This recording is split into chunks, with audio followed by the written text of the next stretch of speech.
Hello, good morning, students of class 5. Today I am going to teach you chapter 8, Rumpelstiltskin. Basically, this is a play, okay, which has been adapted from a fairy tale by Brothers Grimm. So, in this play, there are many characters. The first one is narrator, the second one is Gridolf, who was a greedy minister, a tax collector, Clara, who is a young girl, Queen, who is a ruler of the kingdom, and a stranger whose name is Rumpelstiltskin, a mysterious man. यानी कि basically इसमें characters कौन कौन से हैं? एक narrator होता है, एक ग्रिडोल्फ होता है जो एक लालची मिनिस्टर है, एक टैक्स कलेक्टर है जो कि लालची अधिकारी है, क्लारा नाम की एक यंग गर्ल होती है, जवान लड़की होती है, क्वीन होती है जो पूरे किंगडम को रूल करती है, और स्ट्रेंजर जिसका नाम है रम्पल्सटिल्टस्किन जो एक रहस्यमय आदमी होता है। ओके, तो ये थे आपके कुछ कैरेक्टर्स इस प्ले में। चलिए इस प्ले को हम शुरू करते हैं। तो जो नैरेटर है वो कहता है, once upon a time in a kingdom far away a famine broke out, all the crops withered and the water bodies dried up. There was no money left to buy food and water from other kingdoms. People were hungry and the young queen set out to seek help from neighboring kingdoms. In the meanwhile, Gridolf, the greedy minister, planned to steal whatever he could from the poor people.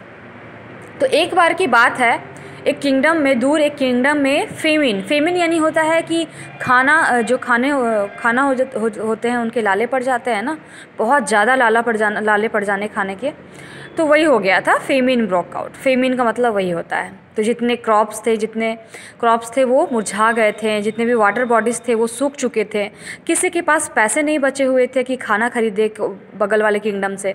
ठीक है, लोग बहुत ही उदास रहने लगे, बहुत ही hungry थे, भूखे थे, उदास थे। तो वहाँ की जो यंग क्वीन थी, जिसका नाम क्या था, जो वहाँ की यंग क्वीन थी, वो ये चीज़ सेट करती है कि वो बगल वाले किंगडम से हेल्प ले। तभी एक ग्रिडोल्फ नाम का एक ग्रीडी मिनिस्टर है, ठीक है, मैंने बताया ग्रिडोल्फ क्या है, एक लालची मिनिस्टर होता है। वो प्लान करता है कि वो स्टील कर ले, जो कुछ भी वो चुरा सकता हो गरीब लोगों से वो चुराए। स्टील का मतलब कि स्टील मतलब होता है चुराना। ओके, सो वो क्या प्लान करता है कि जो भी वो गरीब लोगों से चुरा पाए वो चुरा ले।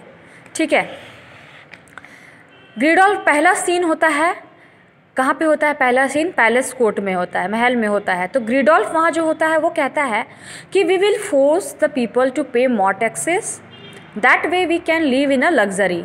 ग्रिडोल्फ कहता है कि हम जो है लोगों को और ज़्यादा फोर्स करेंगे, दबाव डालेंगे कि वो ज़्यादा टैक्स कर भरे। टैक्स यानी कि कर होता है, हम टैक्स भरते हैं ना हर चीज़ का, उसी तरीके से टैक्स ज़्यादा भरे ताकि हम अपने लाइफ को अच्छे तरीके से लग्जरियस लाइफ जी पाएँ, कंफर्ट में ज़्यादा जी पाएँ, अच्छे से रहें। तभी एक टैक्स कलेक्टर आता है वहाँ पे। ठीक है, उसके कहते कहते एक टैक्स कलेक्टर बीच में आता है। टैक्स कलेक्टर कहता है कि मेरे पास बेटर आइडिया है, मैंने एक आई हर्ड अ रूमर यानी कि होता है अफवाह। मैंने एक अफवाह सुना है कि यहाँ एक लड़की है जो स्ट्रॉ यानी कि पुआल होता है, ठीक है, स्ट्रॉ को घुमा करके वो गोल्ड बना सकती है, ठीक है, सोना बना सकती है। अगर हम उसको काम पे ले आते हैं तो वो हमारे लिए काम करेगी बिना किसी, for us we will get gold, बिना किसी काम के हम लोग को गोल्ड मिलेगा। ठीक है, वो हमारे लिए काम करेगी और हमें बिना किसी मेहनत किए, बिना कोई काम किए हमें गोल्ड सोना मिलेगा। ठीक है, तो ग्रिडोल्फ बोलता है ये तो बहुत वंडरफुल है, बहुत ही ज़्यादा अच्छा है, उस लड़की को ढूंढो और उसको लेकर के आओ और उसे लॉक कर दो रूम में। ठीक है, और जितना भी पुआल है, जितना भी स्ट्रॉ है, जितना भी तुम ढूंढ पाओ वो लेकर के आओ और लेकर के आके उसको दे दो।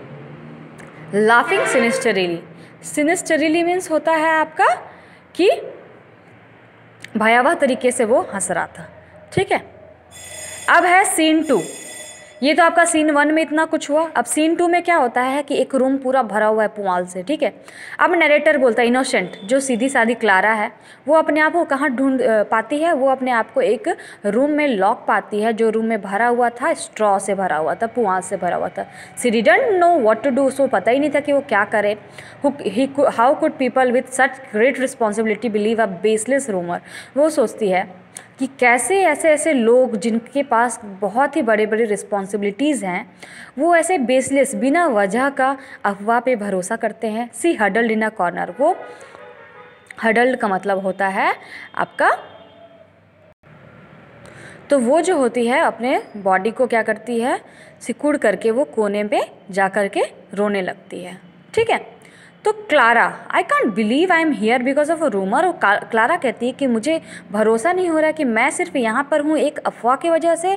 I can prove that it is wrong because I can't turn anything into gold but they won't believe me. I will be punished if I can turn all the straw in the room into gold bye tonight. वो कहती है कि मुझे तो भरोसा ही नहीं हो रहा है कि मैं यहाँ पे एक रूम पे लॉक हूँ सिर्फ एक अफवाह की वजह से। मैं ये प्रूफ कर दूँगी कि ये गलत है, क्योंकि मैं तो कोई भी पुआल को गोल्ड पे टर्न यानी कि बदल नहीं सकती हूँ, लेकिन वो मेरे पे भरोसा नहीं करेंगे और मुझे पनिशमेंट मिलेगा अगर हम स्ट्रॉ को इस रूम में रात भर में अगर गोल्ड ना बना पाएँ तो मुझे क्या मिलेगा, पनिशमेंट मिलेगा। ठीक है, तभी एक स्ट्रेंजर आता है, नाचते हुए गाते हुए एक स्ट्रेंजर आता है। स्ट्रेंजर यानी कि अननोन पर्सन कोई। ठीक है, तो स्ट्रेंजर आता है, oh young miss why don't you cry, why do you cry, tell me your sorrow don't be shy. वो कहता है कि ओ यंग मिस तुम क्यों रो रही हो, तुम मुझे अपना दुख बताओ, शर्माओ मत। ठीक है, साई मतलब शर्माना होता है, सॉरो यानी कि दुख होता है। Clara still सोबिंग without looking up. Clara जो थी वो छटपटा रही थी, बिना ऊपर देखे हुए छटपटा रही थी, टेंशन में छटपटा रही थी। वो कहती है I have to spin all this straw into gold और I will suffer as I am told, I am no fairy, I am no witch, if I had magic would I not be rich.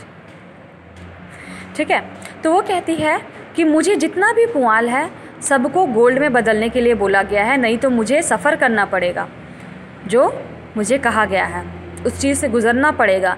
ना ही मैं रानी, ना ही मैं फेरी हूँ, परी हूँ, ना ही मैं विच यानी चुड़ैल हूँ। अगर मेरे पास मैजिक होता तो क्या मैं रिच नहीं होती, वो कहती है। फिर वो बहुत ही सरप्राइज़ के साथ देखती है ऊपर की तरफ और बोलती है कि व्हाट, हु आर यू, तुम कौन हो। तभी स्ट्रेंजर कहता है never mind that young lady, consider your self saved already. तुम अपने आप को सोचो कि तुम बच चुकी हो पहले से ही। मुझे कुछ ऐसा दो, give me something that's precious, जो तुम्हारे लिए मूल्यवान हो, and I will give you gold before morning due, और मैं तुम्हें गोल्ड बना के दे दूँगा सुबह होने से पहले ही। ओके, फिर वो कहती है क्लारा प्रीशियस, प्रीशियस, मैं तो एक पुअर गर्ल हूँ, मेरे पास प्रीशियस क्या होगा। आई हैव नो सिल्वर और गोल्ड, ना कि मेरे पास सिल्वर है, ना ही मेरे पास चांदी है, ना ही मेरे पास सोना है। जो भी मेरे पास है ये स्ट्रिंग ऑफ बीड्स है, यानी कि मोती हैं, कुछ मोती हैं उनके पास, जो बहुत ही प्रीशियस है उसके लिए। क्यों प्रीशियस है, क्योंकि उसकी दादी माँ ने उसे दिया है। स्ट्रेंजर वो स्ट्रिंग्स को ले लेता है। What is precious to you is precious to me, जो तुम्हारे लिए प्रीशियस है वो मेरे लिए प्रीशियस है। There will always be more what you see, हमेशा तुम्हें उससे ज़्यादा मिलेगा जो तुम्हें दिख रहा है। और वो स्पिनिंग व्हील में गाना गाने लगता कह कर वो ये गाना गाता, sing well and spin my dear spinning wheel, sing well and spin turn to gold every reel. ठीक है, इस तरीके का वो गाना गाता है। Listening to the song Clara fall sleep light dim. अब वो गाना सुन के क्लारा जो होती है उसे नींद आने लग जाती है और वो सो जाती है, और लाइट जो होते हैं वो डिम हो जाते हैं, यानी होता है ना कम हो जाता है, लाइट अंधेरा टाइप का हो जाता है, वही हो जाता है। ठीक है, द नेक्स्ट मॉर्निंग, अगली सुबह क्या होता है, ग्रेडोल्फ जो बहुत ही हैप्पी था उस रूम को देख करके, क्योंकि रूम पूरा चमक रहा था, क्योंकि उस रूम में सोना भर चुका था। वो अपने हाथों को रब करता है खुशी से और डिसाइड करता है और बड़ा रूम बनाए। ठीक है, जिसमें क्लारा को वो लॉक कर दे दूसरे रात के लिए। ठीक है, क्योंकि उसका लालच उसको देख करके बढ़ता ही गया, तो सोचा कि अब छोटे रूम में नहीं, अब और बड़े रूम में इसको लॉक करेंगे, जहाँ पे और ज़्यादा पुवाल जो होते हैं स्ट्रॉ है उसको भर देंगे ताकि और ज़्यादा मुझे गोल्ड मिले। तो वो एक ग्रीडी था, तो ग्रीडी लोग को तो कुछ कहा नहीं जा सकता, उनकी लालच तो कभी ख़त्म ही नहीं होती है। तो उसी टाइप का वो इंसान था जिसका लालच ख़त्म ही नहीं हो रहा था। ठीक है, तो अब सीन 3 होता है, जहाँ पे अब जो ये रूम है ये और पहले से भी और बड़ा है और उसमें और ज़्यादा पुआल भरे हुए हैं। ठीक है, क्लारा इसमें रो रही होती है। अब स्ट्रेंजर आता है फिर से कि मैंने देखा कि तुम रो रही, तो पिछले रात को तुम फिर रो रही थी। Should I save you from your plight, plight का मतलब होता है क्या मैंने तुम्हें उस दुर्दशा से बचाया। ठीक है, क्लारा ओह काइंड सर, दयालु sir, you left before I could thank you, आप पहले ही चले गए, उससे पहले मैं आपको थैंक यू कहती, आप पहले ही चल गए। Can you help me again, क्या आप मेरी हेल्प फिर से कर सकते हैं। ठीक है, stranger help you I can and that's no boast. Boast यानी होता है कि घमंड करना, ठीक है। But for what you love the most, लेकिन फिर तुम जिस चीज़ से सबसे ज़्यादा प्यार करती हो। Clara, all I have is my mother's copper ring. अब मेरे पास जो भी है वो है माँ का कॉपर रिंग, ठीक है। मेरी माँ ने मुझे गिफ्ट किया था, अब मेरे लिए बहुत ज़्यादा प्रीशियस है, बहुत ज़्यादा मूल्यवान है। स्ट्रेंजर वो रिंग को ले लेता है। What is precious to you is precious to me. जो तुम्हारे लिए प्रीशियस है वो मेरे लिए प्रीशियस है। हमेशा फिर वही चीज़ वो कहता है कि तुम्हें जो दिख रहा है उससे हमेशा तुम्हें ज़्यादा ही मिलेगा, ठीक है। अब नेक्स्ट में क्या होता है कि sings to the spinning wheel, फिर से वही गाना गाता है। Greedolf greed knew no bounds, Greedolf का जो लालच था उसी तरीके से वो फिर से गाना गाने लगता है। फिर से क्लारा सो जाती है, लाइट सारे डिम हो जाते हैं।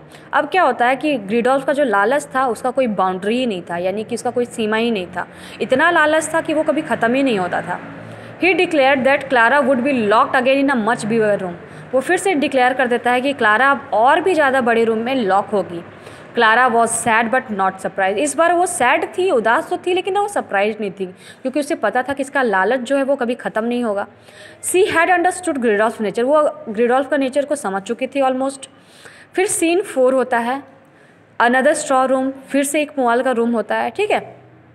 इसमें क्लारा जो होती है वो रो नहीं रही होती है। सी इज़ वेटिंग फॉर स्ट्रेंजर, वो स्ट्रेंजर का अब वेट कर रही होती है। स्ट्रेंजर इंटर्स डांसिंग, वो डांस करते करते वो एंटर करता है। Stranger, I see your task is greater than before, मैंने देखा कि तुम्हारा जो टास्क है वो पहले से भी ज़्यादा बड़ा है। You will need all my help to do this chore, ठीक है। वो कहता है कि अब तुम्हें मेरी ज़रूरत पड़ेगी, हेल्प चाहिए होगी। क्लारा, और sir I am so happy to see you, वो कहती है कि मैं बहुत खुश हूँ आपको देखने पर, बहुत ज़्यादा मुझे खुशी हुई। Can you help me this last time, क्या आप मुझे इस आखिरी बार हेल्प करोगे। I don't have anything left with me right now, अब मेरे पास कुछ भी नहीं बचा हुआ है अभी। But when I am free, जब मैं आज़ाद हो जाऊँगी, आई विल डू एनीथिंग, ठीक है। वो कहती है कि मैं कुछ भी करूँगी, give you anything I can, जो भी मैं कर सकती हूँ और जो भी चाहिए होगा मैं वो आपको दूंगी, ठीक है। स्ट्रेंजर, एनीथिंग, स्ट्रेंजर कहता है कि एनीथिंग, कुछ भी। Clara, yes anything but please help me this time, वो कहती है कि यस कुछ भी दूंगी बट लास्ट टाइम मुझे हेल्प कर दो आप। स्ट्रेंजर कहता है I will come seek my reward any day I want, वो कहता है कि मैं कभी भी अपना रिवॉर्ड लेने के लिए आ जाऊँगा जब भी मैं चाहूँगा, ठीक है। Clara didn't know if she would live another day or if she would ever be in a position to give him what he would ask for. She hastily agreed. Clara को ये तक नहीं पता था कि वो दूसरे दिन जिंदा रह पाएगी या फिर इस पोजीशन में रहेगी, उसे देने के लायक होगी या नहीं होगी। वो हेस्टिली, ठीक है, वो लेकिन फिर भी अग्री हो जाती है।